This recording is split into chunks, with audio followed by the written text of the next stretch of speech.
There was plenty of places to put that stone. In them days after the 1931 flood, they hauled them down to the Wernley.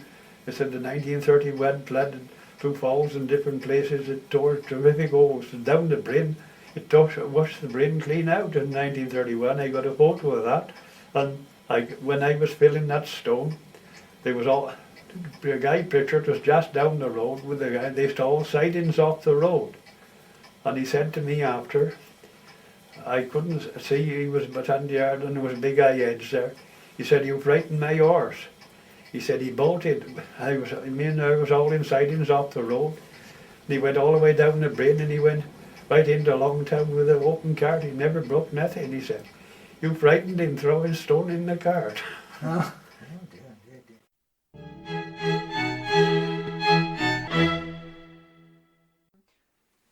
I'm going to talk to you first of all about the bad winter in 1947 now, because we've got all sorts of tales from various people about that winter. What are your memories of that winter? Well, it was a terrible deep snow with us, and well, the sheep had got icicles, well, a foot long on their coats. Yeah. It was terrible hard winter. Yeah. It was, but anyway. When it was sort of the finish of the snow, it started to blow. The wind blew then, and we were foddering.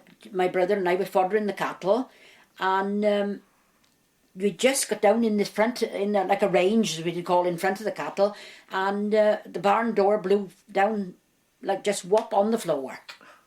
And it could have killed us too. Yeah. There was nobody, only three little tiny kids with a roaring fire going. Yeah. Whatever had happened. They were in the house. They were in the house. Yes, yeah. And you and... Yeah. So I said, well, we'll get in the house. Let's get in the house, Summer, and we won't stop out here no more. Anyway, we just got in the house and we looked out and over goes the fowlers with the ferrets in. Oh. And on his side. Yeah. So anyway, well, I said, well, we'll have to go out and scrap them. They'll be all smothered in the, you know, like, well, they've got litter, yes. You know, and it's tipped over. So we just went out and got them all out. And you managed to find them all? Yeah, well, we just moved the litter sort of thing as they could run on top of it on the side then. Yeah. Well, we went back in the house then, and we had 3 or 4 geese out in the front, and they were level with the window, with the sitting room window, looking in at us. The snow was up level. Yeah. And off goes the geese then. Well, I thought, oh, well, those are gone now.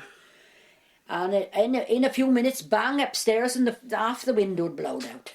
Goodness, that must have been frightening. Well, I didn't know what to do. Well, and it was blowing, and the beds, we had 2 double beds in the room, because we was a lot, look. Yes. We were 7, say. That's right, yeah. And I thought, well, the bed will be wet or something. Anyway, we got this gobsole bag and these 4 big nails, and hammered and nailed them to stop it blowing. These are like these great thick hessians. Yeah, oh yes, big, really, really thick. It was nothing to go through them. No. And so that's all we could think of doing, is all we got in the house. Yeah. And anyway, after a while, Father came home. Yeah. And he'd been down at down at Glendower. Yes. And he came up, and he said he was coming up the banky pastures, we did call, and there was a big all yew tree at the top, and a great big bough blowed off that end, right down by him, he said. Oh. So I thought, oh well, we was lucky to be all alive. Yes, you were all just missing. Just missing, yes. We was lucky. Somebody must have been looking down on us. Must have been very hard going up the bank. Oh yes, yeah. In that snow. Yes. Yes. Because if it was so deep, presumably it had drifted. Oh, it had drifted the edges. You couldn't see edge or anything. No. Oh, it was. Yeah. Mm. So it must have been difficult getting fodder and so on. Yeah. Well, we had the stuff in the barns up with us. We did. Harvested to give the cattle. We did mostly have plenty for the cattle. We did prepare for winter then, and we'd got our bag of flour. Yes. We did have half a big bag of flour, and then if we could get a yeast, but there was no dried yeast then. No, you had to have your fresh yeast. You had to have a fresh yeast to bake. Yes, so you really couldn't get out to go to shop or anything? Oh no, well I did to be honest. Yes. I walked down the rack, and I walked all the way to Pandy. And I caught a train. Can I just stop you there? The rack was the old mountain road along the top. No, down to Glendower. I couldn't go because I could be over top of my head. Look, if I didn't mind, I had to go in the rack where they'd made we'd walk then. Oh yes. Made a track then down in the snow. Right. Yeah. And I walked all the way to Glendower and all the way to Pandy. Goodness. Caught a train. and went to Abergavenny Right. to get east to bake Yes. because the snow was so Yes, long. Yeah, and that's when you were in charge of all the family. Yes, yeah. And your mother was up with She your was grand... yes, at Michael Church. At Michael Church, yes, yes. Yeah.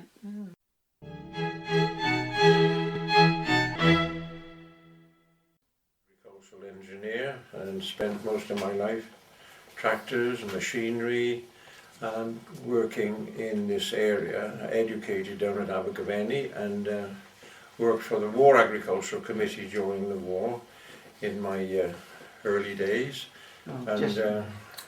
Great memories of farming and farmers. And way back since 47, I was a very young man then and got involved very much with helping the farming community because of the terrible snow. 1947 was probably the worst snow for probably 100 years in this country. And I don't think we've ever had any since, and I hope we never will again, but there would be as much as 10, 12 feet of snow in all the valleys of Longtown and Longtown, where the snow would all blown off the top of we wouldn't find any. There would be no snow on top of the mountains at all. They had tremendous gales after this deep snow and blowed it all into the valleys, and it was just impossible. Transport was clean out of the question. And so many of the farmers up in the valleys there only cater for perhaps a few weeks of very severe weather. But this went on and on and on until there was the sheep were starving and they couldn't get to them, and they only on a horseback, and that was a bit hopeless in 10 foot of snow. And so I was, I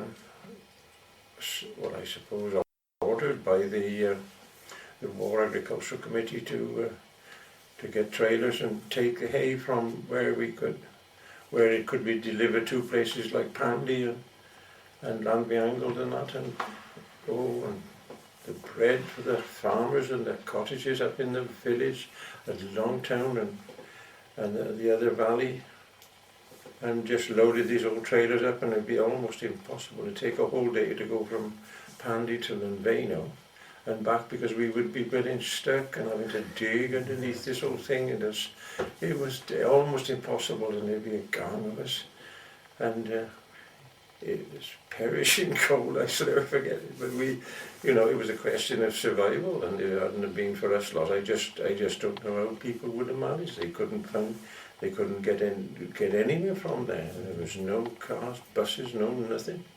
Just impossible. And there was no snow plough that was capable of dealing with it anyway. Mm-hmm. It was just impossible. And there we are. And the great memories of sheep on the road, and you'd have to get off the crawler and shift them. They got too weak, they couldn't move, Yeah. Oh, it was terrible, and they were dying on these sheep dead all over the place, starving. It was a disaster for the farmer community. But however, the government did come to their aid eventually. I think they had some compensation. But I can remember the War Agricultural Committee employing me. They didn't charge them for all the time it took and all the work that we did for them. It would have been colossal with the equipment we were using, Right. The food was brought from Abergavenny, was it? That's right. Abergavenny, that's right. We would market. actually go to Abergavenny with the crawler. I can remember clearly just driving a crawler. Can you imagine that today? Driving a crawler up the main street in Abergavenny on a yard deep of snow, and all the people out and the kids out and taking photographs of this tractor and these wild men from the country coming to fetch the meat from Rollins, the butchers, and loaded it on the top, and we tipped that off about 6 times before we got to Pandy. And when we got there, there'd be no labels, nobody whose meat was whose, but they'd shared it between them. I don't know who ever paid for it, I don't know, it didn't bother me a lot. I wasn't paying, I know that. But there we are, it was a fun one.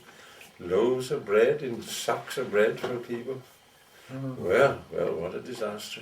Well, that's a super story. I think It was 8 weeks of that. 8 weeks, 8 weeks. Oh, That's a long time, isn't it? you can't believe it really. It went right on into April,